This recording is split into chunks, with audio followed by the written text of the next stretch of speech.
십자가는 기독교 신앙의 중심이요, 십자가는 죄 용서 또는 사죄 선언이요, 십자가는 죄와 사탄에 대한 궁극적인 승리요, 십자가는 화목제물이요, 십자가는 구속이요, 십자가는 칭의요, 십자가는 화해다. 이런 설교를 지금까지 제가 했습니다. 오늘 5번째 설교는 십자가의 복음과 그리스도인의 삶이 주제입니다. 십자가를 경험한, 그러니까 예수를 믿느냐 안 믿느냐 이렇게 말하기보다는 십자가를 통과했느냐 안 했느냐로 질문하는 것이 더 훨씬 솔직합니다. 우리는 교회도 나오고 헌금도 하고 봉사도 할 수는 있지만 십자가를 모르는 채 그냥 겉모양만 들고 다니면서 예수를 믿는 경우가 있는데, 이런 경우에는 백발백중 실패합니다. 여러분이 십자가를 안 붙들면 예수님이라고 하는 껍데기를 붙들고 있으면 실패합니다. 그래서 우리는 이렇게 질문해야 됩니다. 당신은 십자가를 통과했는가? 오늘 성만찬 하는데 보혈을 통과했는가? 이런 질문을 해야 할 것입니다. 그렇다면 이제 우리는 이런 질문을 하게 됩니다. 십자가를 통과한 사람, 예수 믿는다라는 것보다는 십자가의 복음을 체험한 사람은 그렇지 않는 사람과 어떻게 다른가? 그 삶이 무엇인가? 라는 질문을 계속하게 되는 것이죠. 이 십자가를 경험한 사람들은 어떻게 사는가? 예수님께서 몇 가지 대답을 해 주셨습니다. 한 4가지가 있는데, 첫째는 십자가를 경험한 사람들은 예수님의 말씀, 누가복음 9장 23절에 있는 말씀이 첫 번째 해답입니다. 누가복음 9장 23절 읽어주십시오. 시작. 그러고는 그들 모두에게 말씀하셨습니다. 누구든지 나를 따르려면 자기를 부인하고 날마다 자기 십자가를 지고 따라야 한다. 십자가를 통과한 사람들의 첫 번째 삶은 자기를 부인하고 날마다 자기 십자가를 지는 사람이다 하는 거예요. 인간의 최대 우상은 무엇일까? 돈이나 권력이 아닙니다. 자기 자신입니다.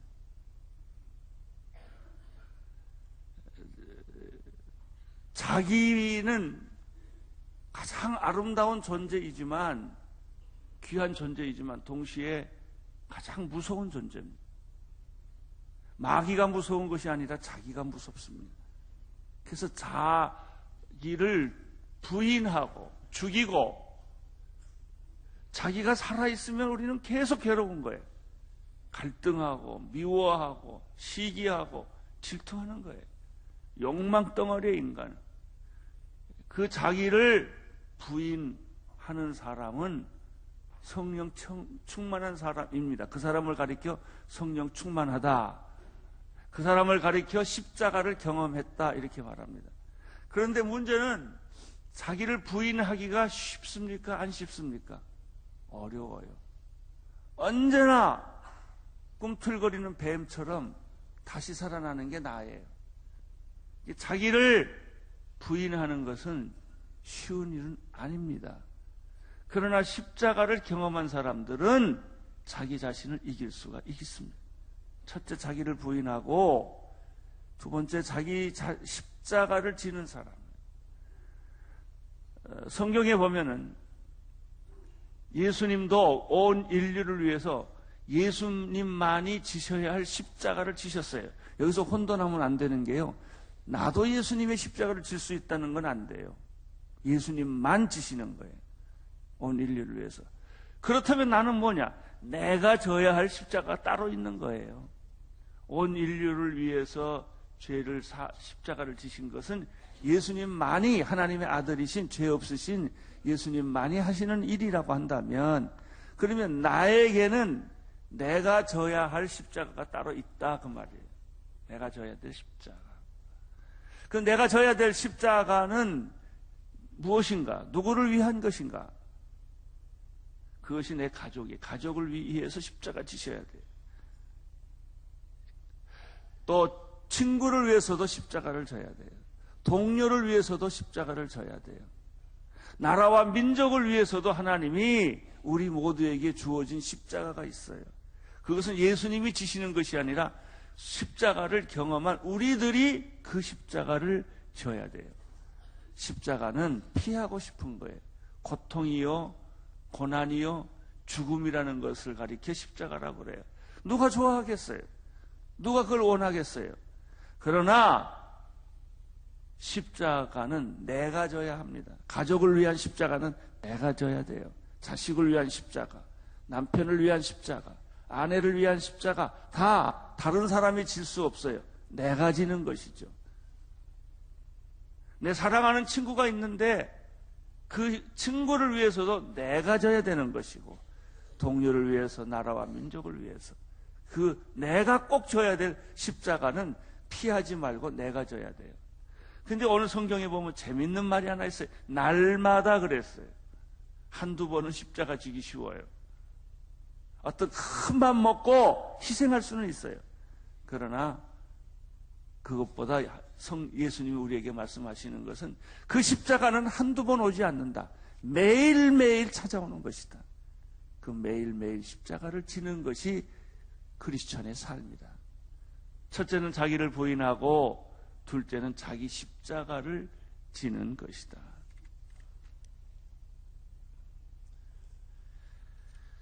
갈라디아서 5장 24절 말씀을 읽겠습니다. 시작.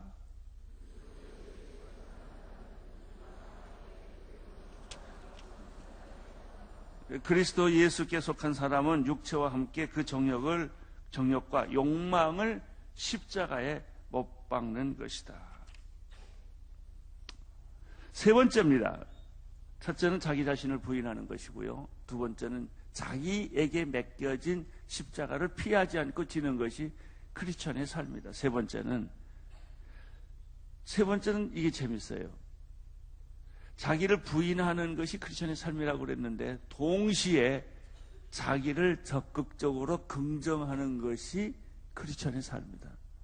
우리는 자기를 부인하는 쪽만 너무 많이 생각을 했어요. 그래서 약간 우울해요. 약간 고통스러워요. 자기하고 싸우려니 얼마나 힘들어요. 그런데 여러분이 하나 또 알아야 될 것은 크리스천 삶이라고 하는 것은 자기를 부인하는 것만 있는 게 아니라 자기를 적극적으로 긍정적으로 격려하고 위로하고 또 긍정하는 것이 필요합니다. 자기를 부정한다는 것은, 부인한다는 것은 모든 걸 다 부인한다는 거 아니에요. 내 안에 있는 죄성을 부인한다는 거예요. 오만, 시기, 질투, 음욕, 욕망, 그것뿐만 아니라 나의 자존심, 우상되고 싶은 것, 권력을 갖고 싶은 것, 이게 다 자기의 부정적 요소들이에요. 그러나 동시에 우리 안에는 긍정적인 요소가 있어요. 인간이 내면에는 꼭 악한 것만 있는 것이 아니에요. 어떤 부분에 있어서는 성령 받고 십자가 체험하고 나서는 선하고 희망적이고 사랑스럽고 존귀하고 보배로운 요소가 인간 안에 또 있다고요. 그런 것들은 적극적으로 격려하고 축복하고 희망을 심어주고 긍정적이 되라 그 말이에요. 내 속에 있는 악한 요소들에 대해서는 아주 무섭게 부인하고 거절하고 그것을 내 안에서 내쫓지만은 동시에 내 안에 있는 선하고 희망적이고 영적이고 하나님을 사랑하는 그런 것들은 격려하라 그 말이에요. 마태복음 6장 26절 말씀 읽겠습니다. 시작.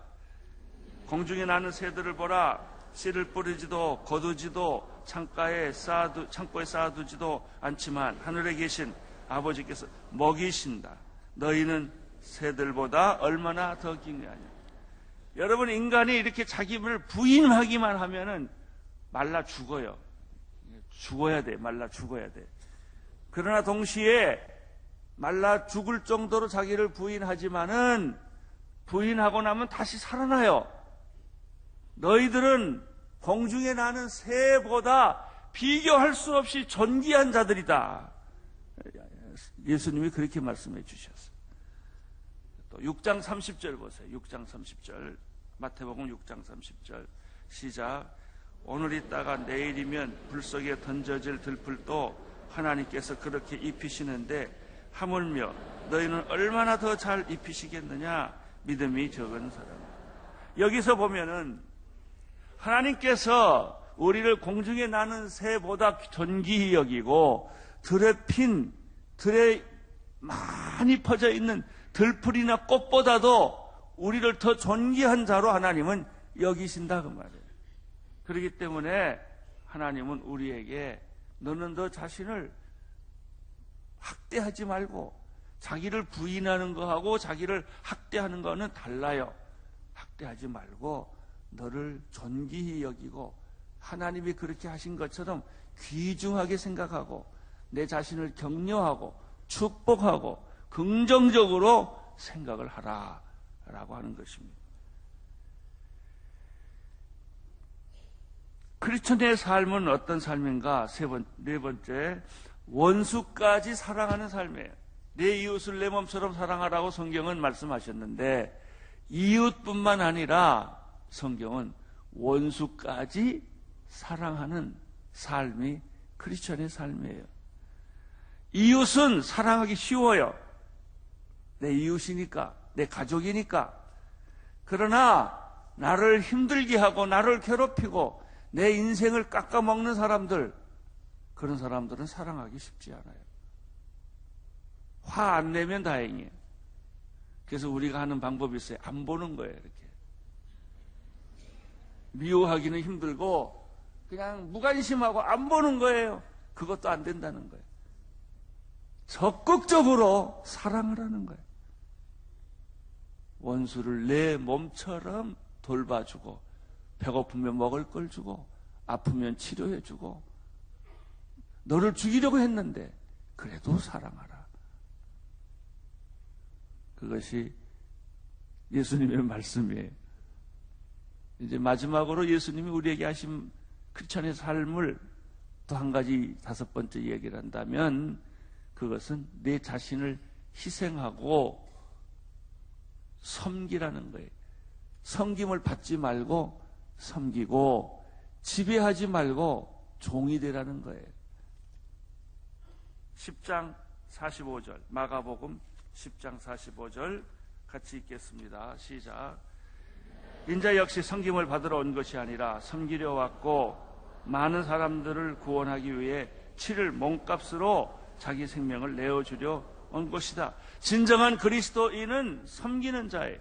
진정한 리더는 지배하는 자가 아니라 섬기는 자예요. 진정한 리더는 통치자가 아니에요. 종이 되는 거예요. 이 원리를 예수님께서 말씀해 주셨습니다. 섬김이란 어떻게 가능한 것일까? 자기를 부인하고 자기 십자가를 지고 원수까지 사랑하게 되면 섬길 수 있어요. 그냥 내가 섬기지요. 그러면 안 섬겨져요. 섬긴다고 입으로 말해서 섬길 수 있으면 얼마나 좋겠습니까? 아니에요. 섬길 대상만 보면 더 화가 나. 안 돼요. 자기를 부인해야 섬겨요. 자기 십자가를 져야 섬길 수 있어요. 원수까지 사랑해야 섬길 수 있어요. 그때만이 섬김이 가능한 것입니다. 그런데 여기서 우리가 산상설교처럼 참 좋은 말씀인데 문제가 있어요. 안 된다는 것입니다. 우리는 자기와 싸워보니까 얼마나 나라는 존재가 힘이 드는지 나 못 꺾어요. 자기 십자가는 피하고 싶은 거예요. 그리고 원수는 귀싸대기 하나 때리고 싶은 거예요. 섬기고 싶은 것이 아니라 섬김을 받고 싶은 것이 인간의 본성이고 존재의 모습이에요. 그런데 예수님께서 내가 십자가를 만약 이해했다면, 십자가를 통과했다면, 십자가를 경험했다면 이렇게 살 수 있다라고 말씀 주시는 것이 오늘 본문이에요. 오늘 말씀이 바로 그거예요. 자, 먼저 오늘 읽어주신 요한복음 6장 1절부터 3절 말씀을 먼저 한번 쭉 읽겠습니다. 시작. 그러면 우리가 무슨 말을 해야 하겠습니까? 은혜를 더하게 하려고 죄 가운데 머물러 있어야 하겠습니까? 결코 그럴 수 없습니다. 죄에 대해 죽은 우리가 어떻게 죄 가운데 그대로 살겠습니까? 그리스도와 연합해 세례받은 우리는 모든 그리스도인이 죽음침과 연합해 세례를 받으신지 알지 못하겠습니까? 네. 여러분, 우리가 그리스도인으로서의 사는 삶이 왜 실패하는 줄 아세요? 원하지 않아서, 내가 그런 생각이 없어서 실패하는 것도 아니고, 그런 의지가 없어서 실패하는 것도 아니에요. 그렇게 내가 잘 살고 싶은데, 예수님 말씀대로 잘 살고 싶은데 안 되는 이유가 딱 하나예요. 내 안에 있는 죄 때문에 그래요. 죄가 있는데 그 죄가 나를 그리스도인답게 살지 못하게 하는데, 문제는 그 죄를 내 안에 있는데 제어하지 않았다는 거예요. 여기서 우리의 갈등이 생깁니다. 나 예수 믿는데, 나 세례 받았는데, 나 교회 열심히 나가는데, 나 설교 매일 듣는데 왜 내 안에 있는 죄는 없어지지 않는 것일까? 내 안에 죄가 있으니까 시기와 질투와 미움과 분내는 것과 모든 이런 것들이 내 안에서 자꾸 염려와 근심이 생겨난단 말이죠. 그 원인은 다른 거 아니에요. 죄예요. 죄. 원죄에 대한 무지. 이 죄를 없애는 것은 내 의지도 아니고 내 지식도 아니고 내 착한 행위가 아니에요. 내 원죄를 없애는 것은 십자가예요. 십자가. 결론이 뭐예요? 십자가를 잘못 믿었다 이거예요. 겉으로만 믿었다 이거예요. 십자가를 믿는 척만 했기 때문에 내 안에 있는 죄는 없어지지 않았다는 거예요. 내 안에 죄가 없어지지 않았기 때문에 나는 내가 원하지 않는 일들, 마음은 원하되 원하지 않는 일들, 할 수 없는 죄들이 자꾸 마치 뭐하고 똑같으냐면은 반죽이 삐쭉삐쭉 나오듯이 이렇게 막으면 일로 터지고 이렇게 막으면 일로 터지고 자꾸 이런 것들이 튀어나온다는 거예요. 이유가 뭐예요? 내 안의 죄를 아직도 해결하지 않았기 때문에. 여러분이 세례를 받았는데 가짜 세례를 받았어요. 눈물 조금 흘리고 세례 받는 순간에야 진실하지요. 진지하지요. 그러나 세례 때 죄가 안 죽었다는 거예요. 죄가 죽은 척한 거예요. 여러분이 예수 믿을 때 죄가 죽은 척한 거예요. 어느 정도냐면 교회 들어올 때는 죄가 갑자기 조용해져요. 싹 숨어 있다가 교회 나가는 순간 주차장에서부터 죄가 슬그머니 나오기 시작을 해요. 죄가 없어졌다면 슬그머니 나올 게 없다니까요.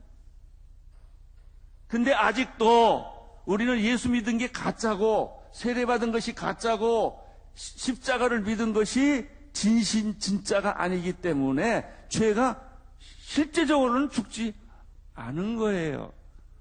이것이 오늘 말씀이에요.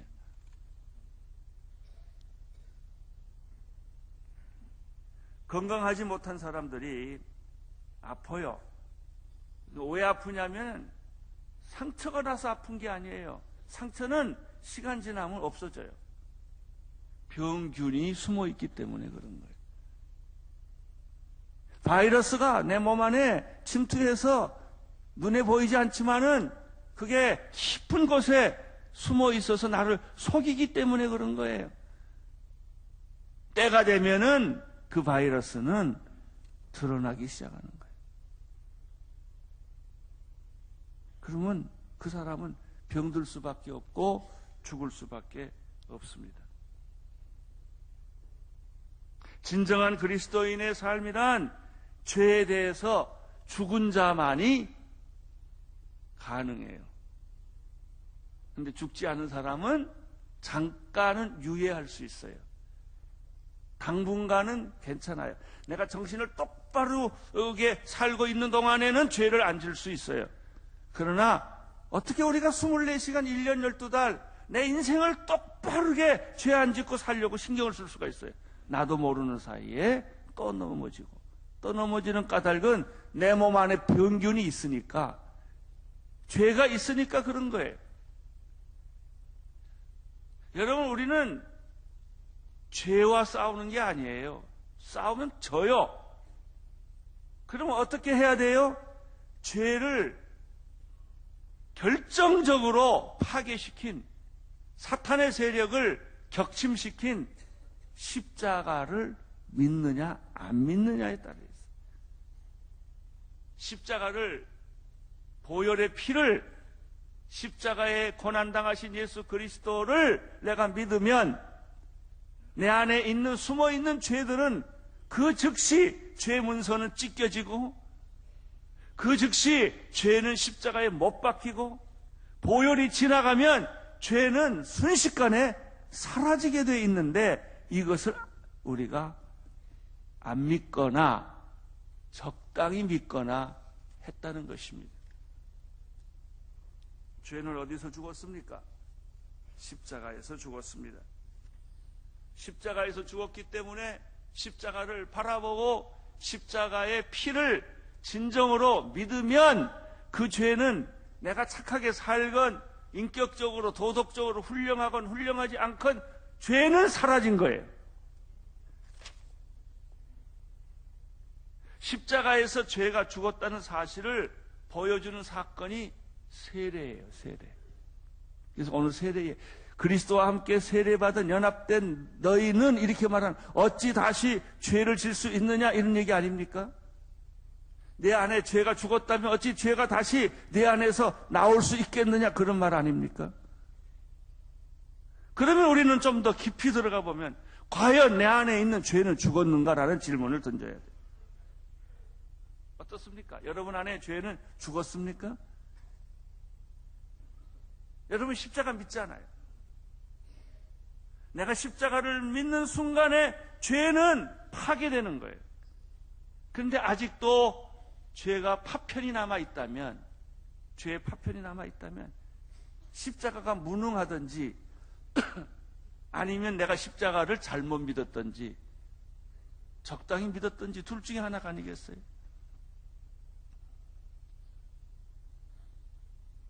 자, 6장 4절, 로마서 6장 4절, 제가 1절부터 3절까지 읽었는데 이제 4절을 읽겠습니다. 시작. 그러므로 우리는 그리스도의 죽으심과 연합해 세례를 받음으로써 그분과 함께 묻혔습니다. 이는 그리스도께서 아버지의 영광으로 인해 죽은 자 가운데서 살리심을 받은 것처럼 우리도 또한 새 생명 가운데서 살게 하려는 것입니다. 세례란 내 죄가 죽었다고 선언하는 거예요. 여러분, 내가 인격적으로 성숙해서 세례받는 건 아니에요. 죄가 다 없어져서 세례받는 거 아니에요. 세례를 받았기 때문에 죄가 없어지는 거예요. 그러니까 내가 담배도 피고 술도 먹고 성경도 잘 못 읽고 내가 내 멋대로 내 인생을 살았다 할지라도 여러분 뭘 받아야 돼요? 세례 받아야 돼요. 왜냐하면 세례 받는 순간에 그 세례라는 것은 죄가 죽었다는 것을 선언하는 것이기 때문에, 여러분요, 여러분 안에 있는 죄가 죽었다고 선언하셔야 돼요. 그러면 죄가 그때부터 없어져요. 근데 선언을 안 하기 때문에, 십자가를 안 믿기 때문에, 세례를 받았는데 눈물만 짤끔 흘리고 말았기 때문에 그날 세례 받는 날은 또 잘 살죠. 그날 하루는 또 깨끗하게 살아요. 근데 그 다음날 가면 또 마찬가지. 그것은 여러분 안에 있는 죄가 죽지 않았다 말이죠. 세례는 죄가 죽었다는 선언인데 세례만 받았지 선언은 안 하신 거예요. 여러분, 내가 착하게 살아서 죄가 없는 것이 아니라 예수님이 나를 위해서 십자가에 피 흘려 돌아가셨기 때문에 그 사실 때문에 죄는 사라진 거예요. 이것이 십자가예요. 이것이 세례예요. 세례 받으면 예수님과 함께 죄는 무덤에 갇히는 거예요. 무덤에 갇히면 3일 후에 다시 부활하는 거예요. 세례받은 사람은, 진짜 이 십자가를 믿는 사람들은 죄가 무너진 것을 경험했기 때문에 처음에 죄가 무너질 때는 수술 직후와 똑같아요. 아무것도 못해요. 근데 그때부터 다음에 어떻게 살아나기 시작해요. 새 사람으로. 그리스도 안에 있으면 새로운 피조물이라 이전 것은 지나갔으니 보라 새 것이 되었도다. 그리고 제 자신이 살아나는 것을 경험하는 것이죠.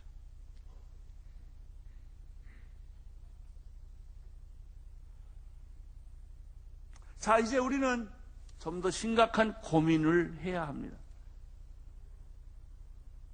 정말 나는 십자가를 믿는 것일까?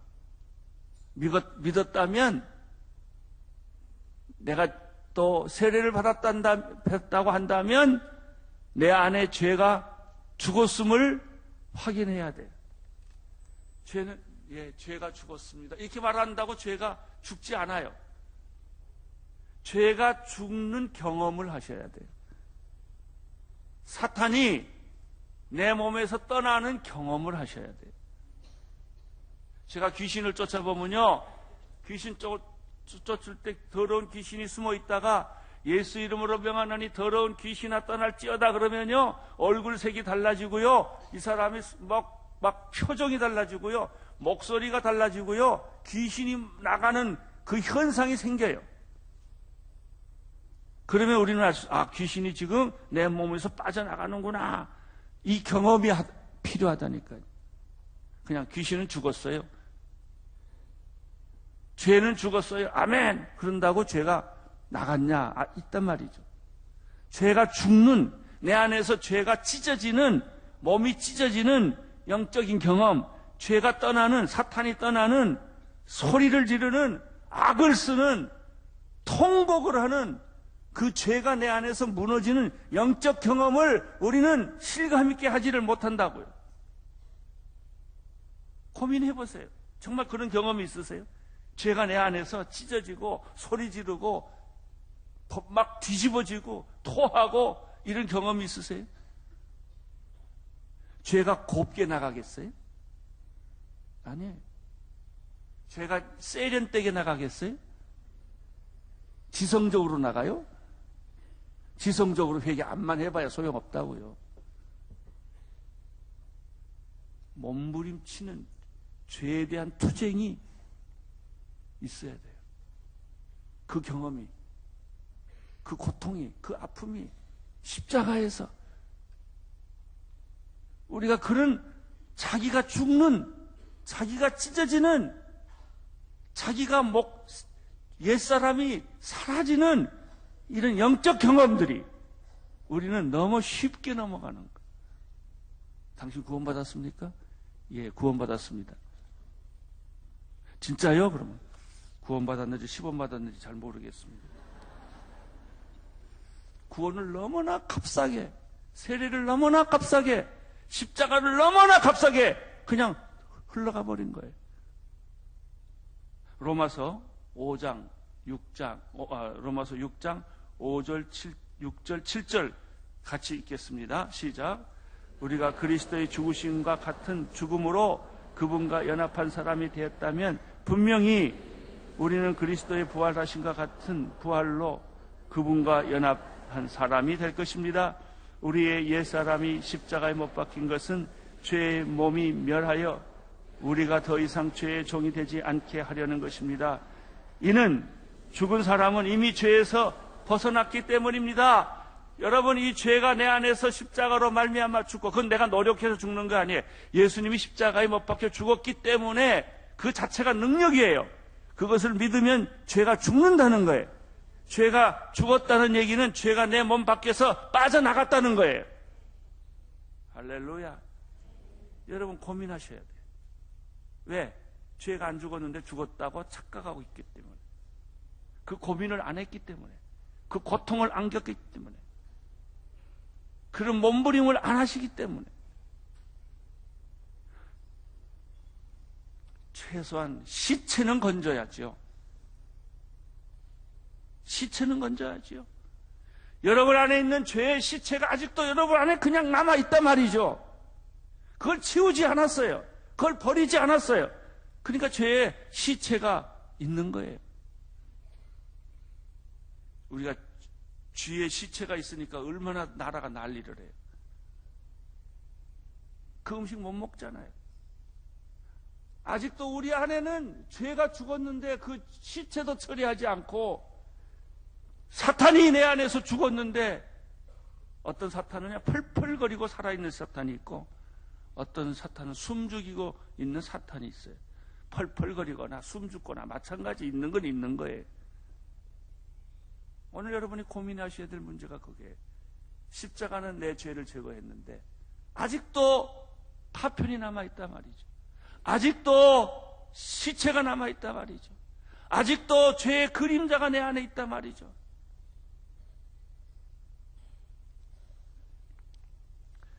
로마서 6장 8절 읽어주세요. 시작. 우리가 그리스도와 함께 죽었다면 또한 그분과 함께 살 것을 믿습니다. 우리가 알기로 죽은 사람 가운데서 살리심을 받은 그리스도께서는 다시 죽지 않으시고 죽음이 더 이상 그분을 지배하지 못. 예수님은 그랬잖아요. 9절 10절 그리스도께서 죽으신 것은 죄에 대해 단번에 죽으신 것이요 그분이 사신 것은 하나님께 대해서 사신 것이다. 예수님이 또 죽고 또 죽고 또 죽을 필요가 없어요. 한 번만 죽으시면 돼요. 우리는 예수 그리스도의 죽음을 한 번 믿는 거예요. 그러면 그 죄가 단순에 사라진다는 것입니다. 자, 여기서 우리는 굉장히 중요한 메시지 하나를 받습니다. 첫째는 우리가 십자가를 믿으면서 죄가 죽었다는 사실을 선포도 하지 못하고 시체도 못 건져냈는데 그러니까 이렇게 괴로워하고 있는 거예요. 자꾸 냄새가 나고. 근데 이제 오늘 이 시간이에요. 이 설교 듣는 이 시간에 그 말이 맞다. 내 안에는 아직도 잘은 모르겠는데 죄의 시체가 아직도 있구나. 이걸 느끼는 사람들은 어떻게 해야 돼요? 예수님의 십자가가 내 죄를 완전히 해결됐다. 단번에 해결됐다는 사실을 어떻게 하셔야 돼요? 믿으셔야 돼요. 믿으셔야 돼요. 이거를 선포해야 돼요.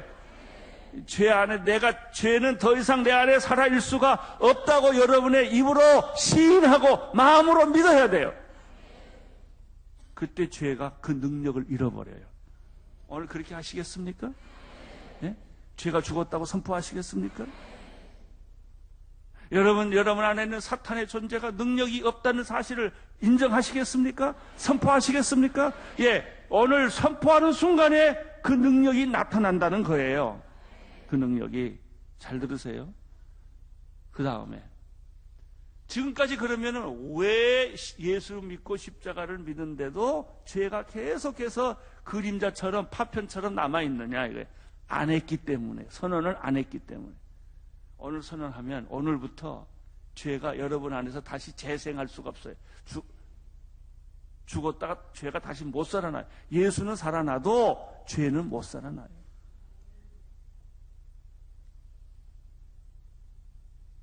자, 11절 보세요. 11절 시작. 이와 같이 여러분도 자신을 죄에 대해서는 죽은 자요. 아멘이에요? 잠깐. 아멘이에요? 예. 여러분도 자신의 죄에 대해서는 어떻게 한 자요? 죽은 자. 아멘. 선언합니다. 선포합니다. 나는 그렇게 믿습니다. 그 다음 성경 구절. 하나님께 대해서는 그리스도 예수. 나는 산 자입니다. 그래서 어떻게 하면 나는 죄를 안 질 수 있다라고 선언해야 돼요. 그러면 죄 짓고 싶은 마음이 순식간에 사라져요. 몸에서 떠나요. 염려와 근심과 걱정이 떠나는 거예요. 여기서 중요한 것은 결심이에요. 결심. 예수님이 이제 다시 십자가 못 박혀 죽으셔야 되는 일은 아니에요. 2000년 전에 죽었기 때문에 그 능력은 살아있어요. 그래서 그 사실을 여러분이 뭐 해야 돼요? 인정해야 돼요. 믿어야 돼요. 선포해야 돼요. 그리고 어떻게 해야 돼요? 내가 죄가 살아나려고 그러면 뭘 해야 돼요? 선포해야 돼요. 죄는 죽었고 단숨에 죽었고 나는 살았다 하는 것이죠. 12절 13절 읽어주세요. 시작. 그러므로 여러분의 죽을 몸에서 죄가 왕노릇하지 못하게 해 몸의 정욕에 순종하지 말고 또 여러분의 지체를 불의의 무기로 죄에게 주지 말고 오직 죽은 자 가운데서 다시 사신 자처럼 여러분의 지체를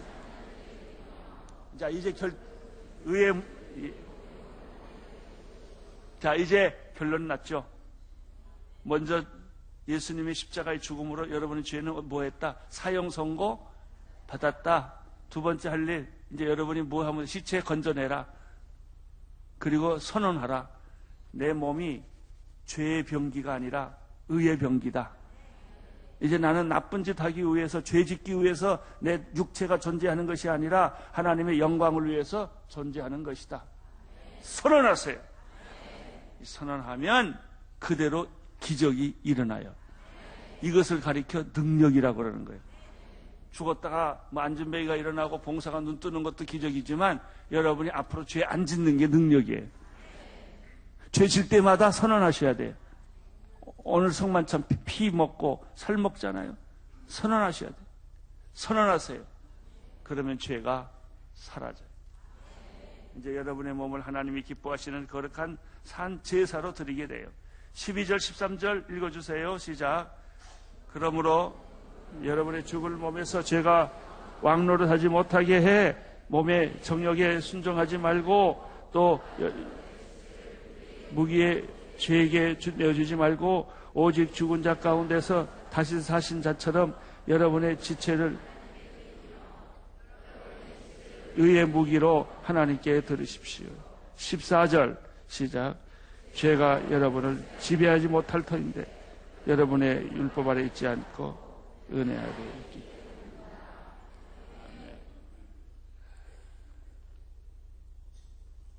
결론 났어요. 이제 죄 질 때마다 선언하십시오. 유혹받을 때마다 선언하십시오. 죄의 시체가 냄새를 피울 때마다 시체를 제거해 버리세요. 할렐루야. 이것이 오늘 성만찬입니다. 기도하겠습니다. 죄의 능력이 내 안에서 사라지고 의의 능력이 나타나게 하여 주옵소서. 예수님 이름으로 기도합니다.